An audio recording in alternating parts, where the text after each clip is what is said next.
आइए चलते हैं अपने नेक्स्ट क्वेश्चन जो एक्सरसाइज का क्वेश्चन नंबर 13 है। What do you mean by the capacitance of a capacitor, define units of a capacitance. कि इसमें आपने सबसे पहले बताना है कि कैपेसिटेंस क्या है, कैपेसिटर की कैपेसिटेंस क्या होती है और उसके यूनिट्स भी हमने डिफाइन करने हैं।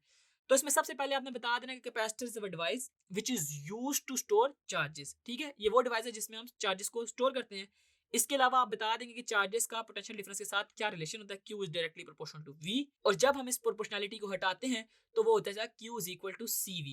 और C जो है वो कैपेसिटेंस है, तो यहाँ से हम कैपेसिटेंस फाइंड कर लेंगे C is equal to Q by V करके।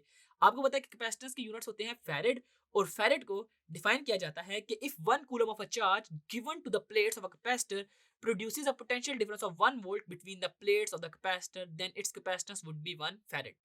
कि अगर 1 कूलम चार्ज उस प्लेट में हो ना और उस प्लेट के अक्रॉस जो पोटेंशियल डिफरेंस हो 1 वोल्ट हो, तो उस दौरान जो उस कैपेसिटेंस की कैपेसिटेंस होगी ना वो हमारे पास 1 फैरेड कहलाएगी। तो यूं आपने क्या करना है कि सबसे पहले कैपेसिटर को डिफाइन करना है। कैपेसिटर को डिफाइन करने के बाद आपने कैपेसिटेंस निकालनी है, और कैपेसिटेंस के यूनिट्स बताने के बाद आपने कैपेसिटेंस के यूनिट्स को भी डिफाइन करना है।